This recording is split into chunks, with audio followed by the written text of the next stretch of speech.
What's up, YouTube? This is your boy King Manye here with another one. Now, this is something I'm about to present to you. This is actually a part of a book that I was creating called "The Good, the Bad, and the Forgotten." And I was trying to shed light on some of the individuals that I met when I was in prison, and with their permission, I documented their story. And I'm going to publish this as a book, but this is one of the stories that I want to introduce to the world, and I want to make it clear that all this stuff has been reported to me, and so some of this I couldn't verify as far as the people. So as far as I know, these people are who they say they are and things like that. So anyway, this was 6/10/2021. So that was June 10th at CMC West Yard. The sun is shining. The sound of handballs being smacked against the prison wall can be heard in the distant background.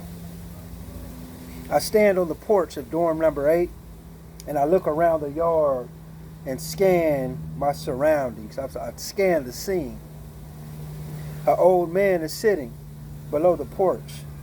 His eyes are like winter. His movements are labored.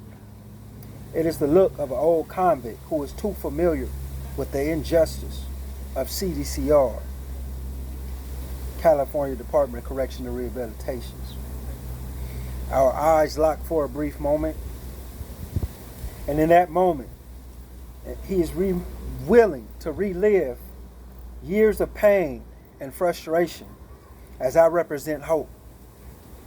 I may be the only one who can do something or say something to ease his misery. I am just an inmate who's willing to listen to his story. He begins with, "I was supposed to be paroled in 1996. It's 2021 and these people won't release me." He shuffles through his pockets to retrieve something. Like most old school convicts, he carries his paperwork of his commitment offense, his sentence on him daily, waiting and hoping for the chance to show any soul who's caring or willing enough to help.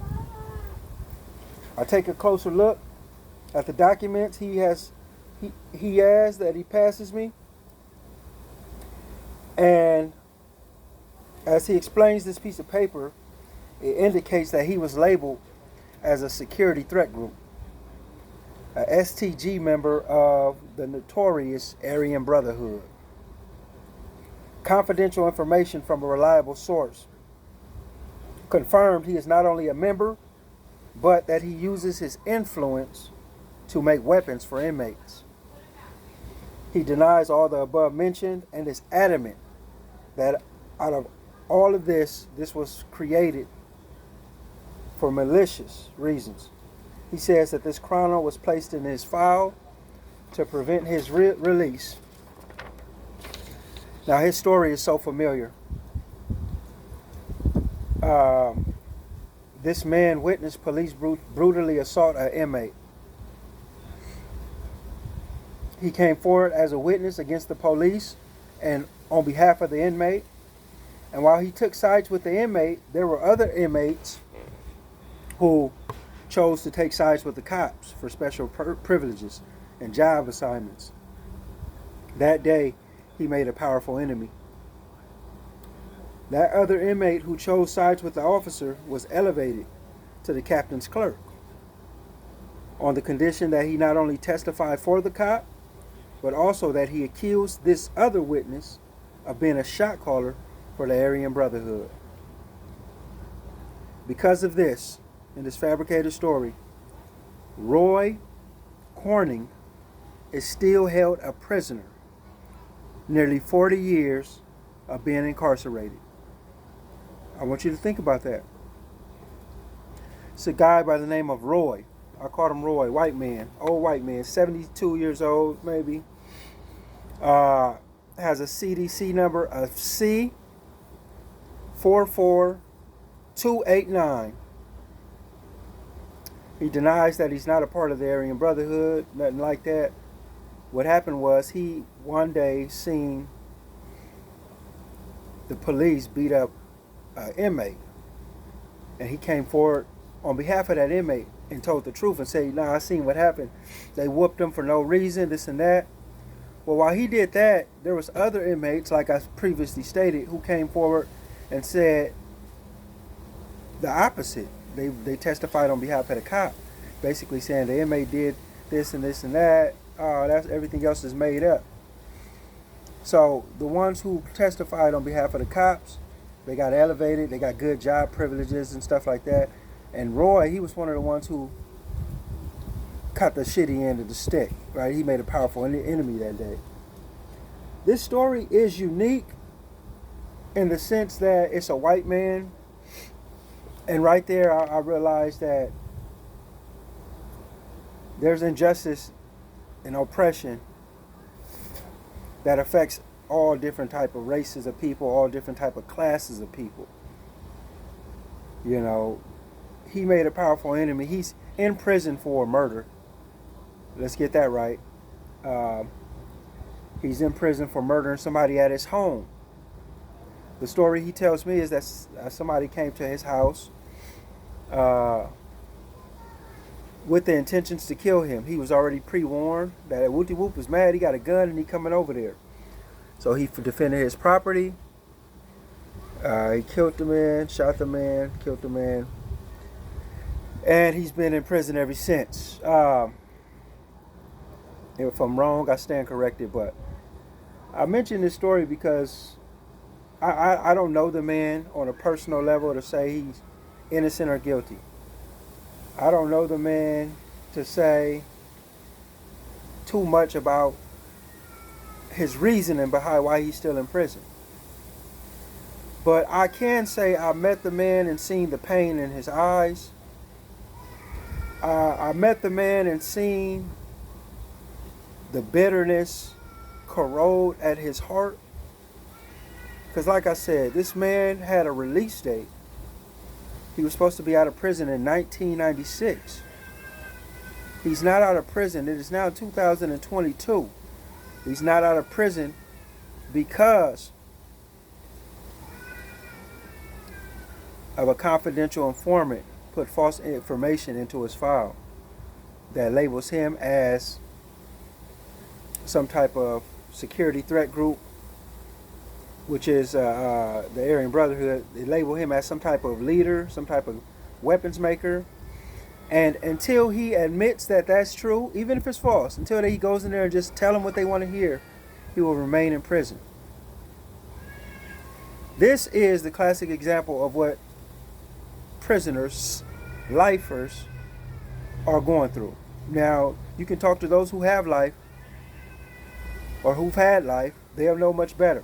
I'm speaking from an onlooker point of view. I've talked to the man on numerous occasions. I've talked to this person, and he's whenever I hear of injustices like that, it rattles my conscience, because I always say if it can happen to them, it can happen to me. If it happened to this white man, just imagine what they do to your black ass. You don't got a shot. You don't got a chance, man. You don't got a chance. So you need to stop playing. Stop playing with the game. I said the man's in prison. Been in prison since 1990. I mean, he's supposed to get out in 1996. Been in since the 80s. Caught an involuntary manslaughter or something like that. He's still in prison to this day. He's an old man. He's and his heart is bitter. If anybody's listening to this story, and you want to investigate it a little bit further, it's a white man by the name of Roy Corning. CDC number C as in Charlie 44289.